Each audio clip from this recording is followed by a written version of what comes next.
UP के सबसे बड़े चुनावी रण में एकला चलो की नीति बसपा प्रमुख मायावती को इस बार बहुत भारी पड़ती दिखाई दे रही है। विभिन्न एजेंसियों के एग्जिट पोल के हिसाब से देखें तो 2019 में यूपी की 80 सीट में से 10 सीट पर जीत दर्ज करने वाली बसपा इस बार के लोकसभा चुनाव में 0 पर आउट हो सकती है। राज्य की इक्का दुक्का सीट छोड़ दें तो एग्जिट पोल के आकलन में बसपा के ज्यादातर चुनावी चेहरे जीत के सपने देखना तो दूर बल्कि मुख्य मुकाबले से भी दूर दिखाई देंगे।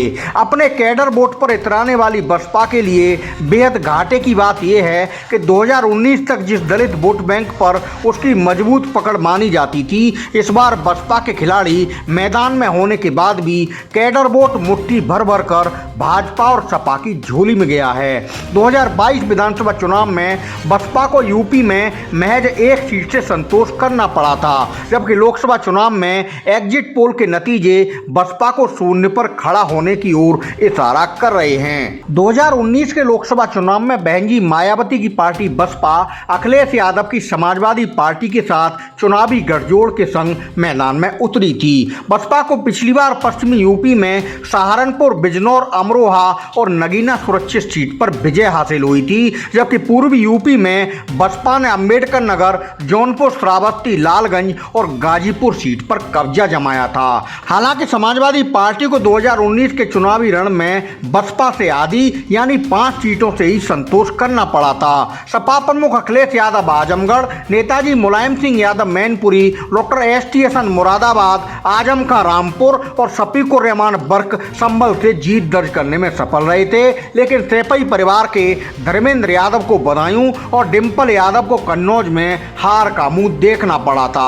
बाद में नेताजी मुलायम सिंह यादव के निधन और अखिलेश यादव व आजम खां के इस्तीफे के चलते हुए उपचुनाव में भाजपा ने आजमगढ़ और रामपुर सीट समाजवादी पार्टी से छीन ली थी। सिर्फ डिंपल यादव ही मैनपुरी से चुनाव जीतने में कामयाब रही थी। इससे भाजपा की यूपी में सीटों की संख्या बढ़कर 66 हो गई थी। कांग्रेस पिछली बार यूपी में सिर्फ सोनिया गांधी के रूप में रायबरेली सीट पर जीत की दहलीज तक पहुंच सकी थी। राहुल गांधी तक को अमेठी से हार का सामना करना पड़ा था।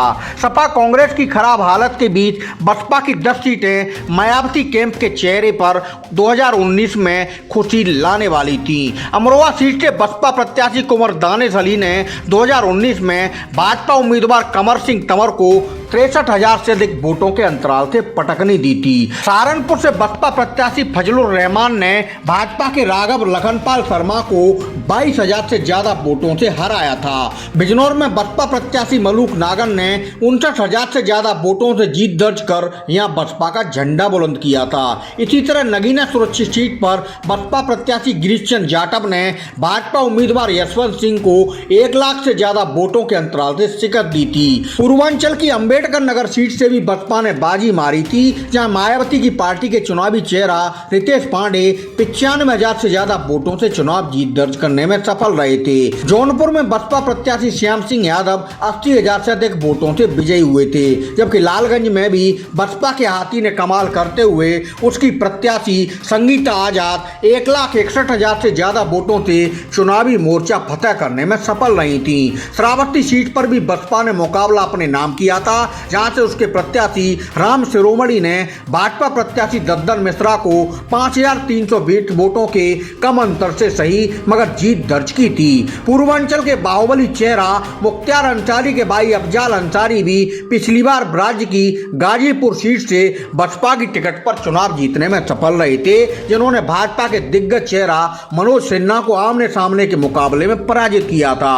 पिछली बार बसपा की टिकट पर जीत कर लोकसभा पहुंचे उसके ज्यादातर सांसद इस बार मायावती की पार्टी से चुनावी रण में नहीं दिखे हैं। कुछ बसपा से खुद ही किनारा कर गए, जबकि कुछ से बसपा ने पल्ला झाड़ लिया। अब एग्जिट पोल के आकलन के हिसाब से देखें तो हरियाणा की सटी सहारनपुर सीट से लेकर पूर्वांचल में बिहार बॉर्डर से लगे गाजीपुर बलिया सीटों तक बसपा इस बार अपने अस्तित्व की लड़ाई लड़ती नजर आई है। यूपी की 80 में से 80 सीटों में अधिकांश जगह बसपा इस बार भाजपा और सपा कांग्रेस गठबंधन के सामने मुख्य मुकाबले में आना तो दूर बल्कि त्रिकोणीय लड़ाई बनाने में भी सफल नहीं रही। बसपा इस बार अकेले ही मैदान में उतरी थी, जबकि भाजपा एनडीए गठबंधन और सपा कांग्रेस इंडी गठजोड़ के दम पर चुनावी रण में कूदे थे।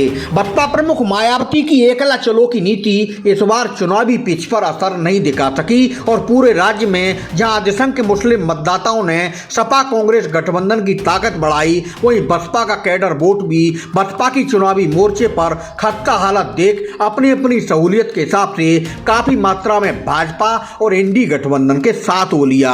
कैडर वोट बैंक में सेंध मारी और मुस्लिम मतदाताओं की दूरी की वजह से एग्जिट पोल में बसपा को हाशिए पर बताया जा रहा है। यूपी में अगर किसी सीट पर बड़ा उलटफेर देखने को नहीं मिलता है तो एग्जिट पोल के हिसाब से बसपा 80 की 80 सीटों पर उम्मीदवार उतारने के बाद भी जीरो पर खड़ी नजर आ सकती है और अगर ऐसा हुआ तो बसपा की सियासी कहानी पर नया ग्रहण लगता दिखेगा, जो कि मायावती की पार्टी की भविष्य के लिए खतरनाक संकेत से कम नहीं होगा।